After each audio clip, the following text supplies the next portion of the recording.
Really nice to be with you all. Let me start my slide presentation first of all, and hopefully you'll be able to see this fine. Okay, interesting topic, I think. What is sleep? Why does it matter? I think it's something that's close to our hearts.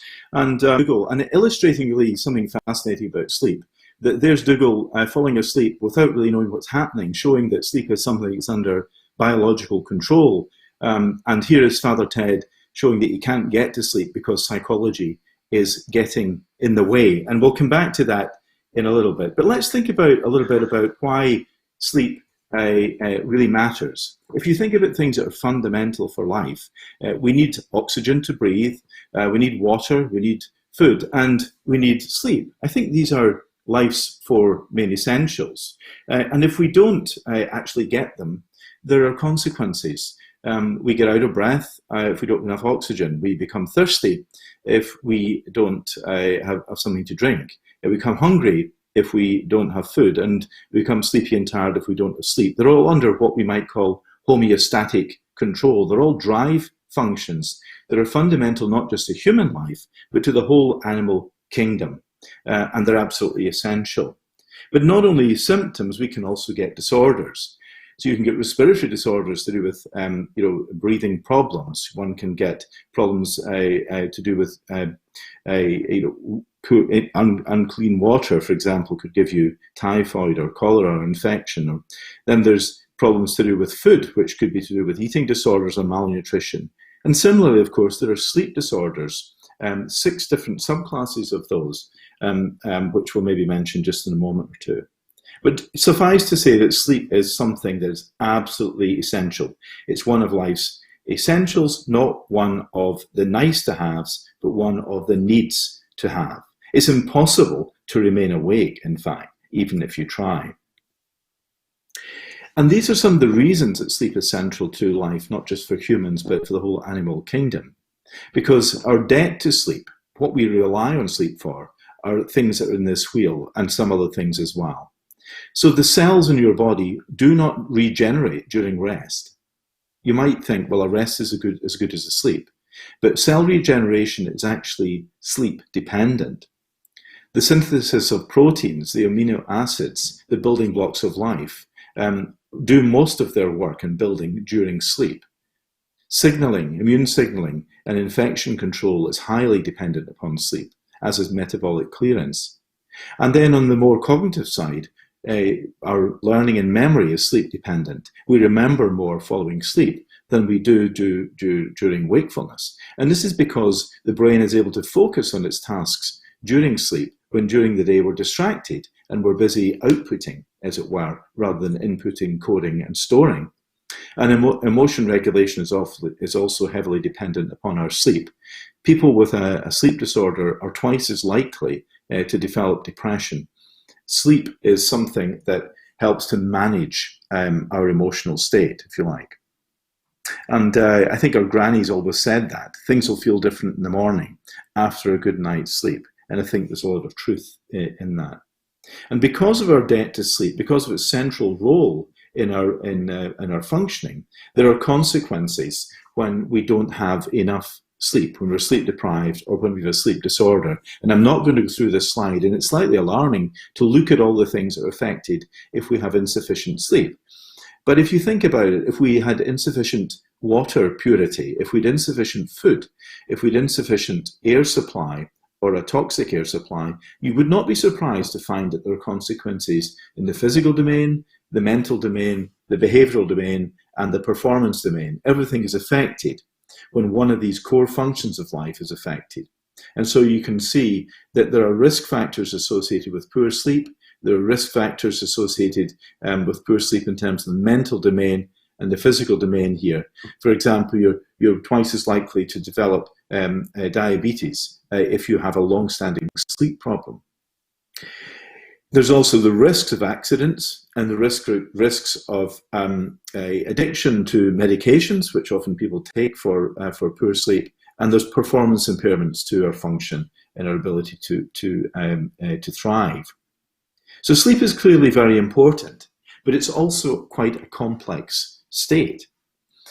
Here we have what's called non-REM sleep, and it's quite kind of fascinating. This is what your brain, hopefully, is looking like at the moment. If you're fairly relaxed and wakeful, this is the EEG rhythm of a waking brain. Quite a lot of fast activity, we would call this in the EEG. Then, when you go into stage 1 sleep, you have a slight slowing of the EEG rhythm and the development of specific wave formations, which we recognize as the beginnings of sleep. Although during this stage of sleep, you're probably not really aware of falling asleep, and somebody would say to you, say, "Oh, I'm still awake." You say, "Well, you just nodded off there." That very transitory state is stage 1. And then during stage 2, which makes up about half of the night, we have characteristic pieces of a sleep which exhibit unique characteristics. These sleep spindles, bursts of rapid activity, and these K complexes. And then down here we have stage 3, or slow wave sleep, where the whole brain is synchronized in these delta slow waves. So sleep is not really a thing, it's really quite complex with all these different elements, these different stages. And that's non-REM sleep. And here we have what's called REM sleep, rapid eye movement sleep, where you see movements of the eyes under the closed eyelids. A relatively waking brain here, much more similar to wakefulness or early stage sleep, with characteristic saw waves and also some sleep spindles. But what's interesting here is that your musculature, the EMG, is atonic. What that means is you're essentially paralyzed. So you don't act out your dreams because you can't move. You can occasionally twitch. And if you can imagine your dog lying there and you say, look at him, dreaming that he's chasing rabbits. And what he's doing is lying there, still occasionally twitching, making little noises, movements of the eyes and the mouth perhaps, but manifestly not actually chasing rabbits because it's dreaming sleep and he's paralyzed. So we have these stages of sleep: non-REM sleep with all its different components, REM sleep. And REM sleep is interesting also in that it's different from non-REM sleep, because you can see from these PET scans that on the right here, REM sleep shows a lot of red activity, which means a lot of metabolism going on in the brain, compared with non-REM sleep, which reflects the cognitive activity that we're aware of during dreaming. And this is one of the reasons that sometimes we say that dreaming sleep is like a waking mind in a paralyzed body. So a fascinating, complex phenomenon that's absolutely essential to life at all ages and stages in our lives.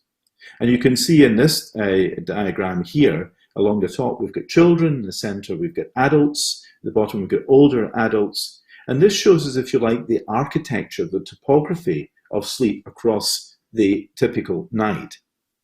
If we look at the middle section, young adults, just as an illustration, what you can see is that you fall asleep relatively quickly after you first go to bed. You fall asleep quite quickly and go into a deep sleep, that big trough there, ending after an hour or so when you have your first episode of REM sleep, which is the black block there.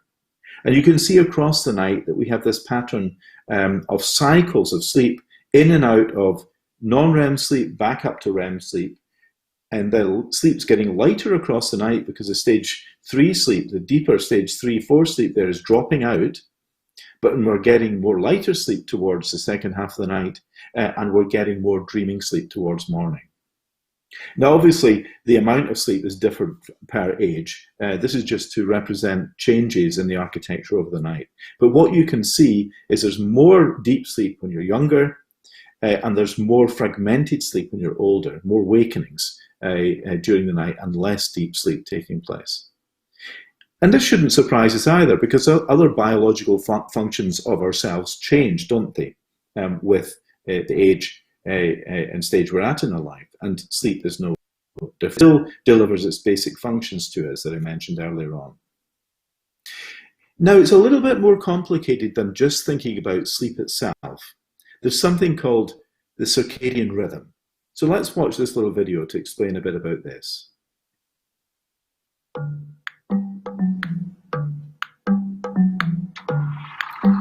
do you know when it's time to sleep or time to wake up in the morning?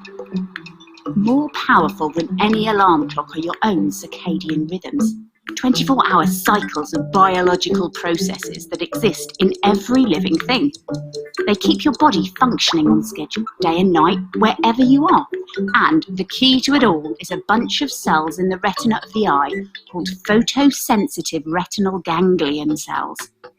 Whilst the eye's rod and cone cells are responsible for vision, these retinal ganglion cells detect the breadth of our surroundings and send that information through the optic nerve to the suprachiasmatic nuclei, the brain's master clock. The master clock coordinates all the tiny clocks that govern the behaviour of the cells throughout the body. Taking light as its cue, the master clock determines a continuous cycle of physiological changes within our cells, including the production of hormones that prepare our bodies for waking and sleeping hours. Experiments show that when a person is kept entirely in the dark, their circadian rhythm hardly alters, keeping more or less to a 24-hour day. But seeing too much or too little light, or receiving light at the wrong times of day, can leave the master clock confused as to the time of day. This upsets the rhythm of our cells and impacts on our health and well-being. It's a real problem for people who work at night, those with sleep disorders, and also those with certain visual impairments that prevent light reaching those light-detecting ganglion cells. It's shown that disruptions to our natural rhythms put an extraordinary strain on the body, increasing the risk of a number of serious diseases, including cancer, heart disease, type 2 diabetes, and depression. It can also impair your ability to think, which is why, here at Oxford, we're... So one of the reasons we're researching sleep and circadian rhythms at the university is because these things interact. It's now coming up towards 12 o'clock. It's 10 minutes to 12 shortly. If you get up at 8 in the morning, that's 4 hours ago, you're 4 hours into sleep deprivation, if you think of it that way, in terms of the way the homeostat works. You recover during the night, and now you're using up, if you like, during the day. But what the circadian system does is it keeps our alertness fairly stable across the day, because otherwise you get progressively sleepier and sleepier and sleepier, and so that by late afternoon you wouldn't be able to function at all. What the circadian system does is works to release us into sleep at night and then to keep us awake during the day. So these two systems interact with each other in rather a fascinating way.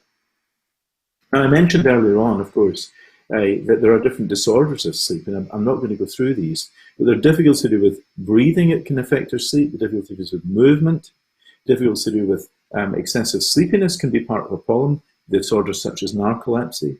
Parasomnias are things like nightmares and sleepwalking, things like that. Insomnia, the most common condition, and we saw that in Father Ted, didn't we? That he began to overthink his sleep and therefore couldn't get to sleep.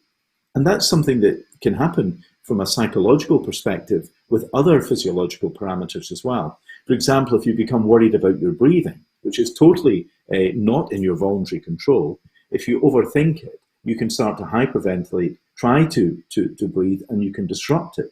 And that's part of the story with insomnia. And then there's the circadian disorders, the disorders of misalignment of the clock. We're all natural, either night owls or morning people or neither, and that's a natural part of us.